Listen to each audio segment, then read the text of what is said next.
Welcome back sa aking channel. Pamilya Pacquiao na manhika na sa pamilya ng future wife ni Jimwell Pacquiao na kasalukuyang buntis na. Panuurin at pakinggan ang buong detalye.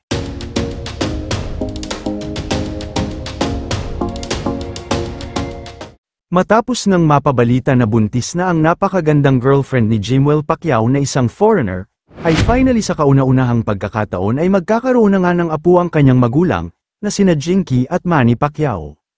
Ito ang kauna-unahang magiging apo ng mag-asawang Pacquiao sa kanilang mga anak, kaya naman ganun-ganun na lang kasaya ang mag-asawa, lalong-lalo na si Jinky na excited ng maging lola. Mismong si Jinky ang umamin sa kanilang malapit na kaibigan na si Chavit Singson, nang makakwentuhan niya ito, nagbiro pa nga si Singson, na ikaw kailan mangganganak. At sa mga naturang larawan nga na ibinahagi ni Jinky sa kanyang Instagram account, makikita na tila na manhika na sila sa pamilya ng girlfriend ni Jimwell na kasalukuyang buntis na. Kung makikita pa sa mga larawan, ay niyakap ni Jinky at Manny ang kanilang future daughter-in-law, makikita rin na present ang magulang ng girlfriend ni Jimwell pati ang kapatid nitong lalaki.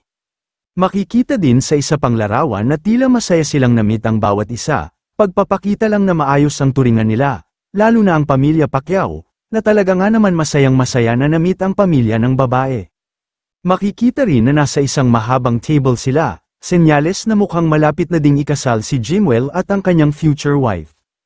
Ayon pa sa mga ulat, ay hindi daw matumbasan ang saya ng parents ng babae nang makita nila si Manny Pacquiao, at hindi rin sila makapaniwala na magiging parte ng kanilang pamilya ang pamilya Pacquiao. Siyempre si Manny Pacquiao, alam naman ng lahat na sikat sa buong mundo, hindi lang sa pagiging magaling na boksingero, at 8th Division Champion at isang Legend Hall of Famer, kundi nakilala rin siya sa pagiging humble, kahit isang bilyonaryo na. Kaya naman, ganun na lang kasaya ang pamilya ng girlfriend ni Jimwell na ma-meet nila ang isang legend sa boxing. Kayo mga ka-showbiz, anong masasabi nyo sa ating showbiz topic ngayon? Kung may opinion kayo ay magkomento lang kayo sa aking comment section.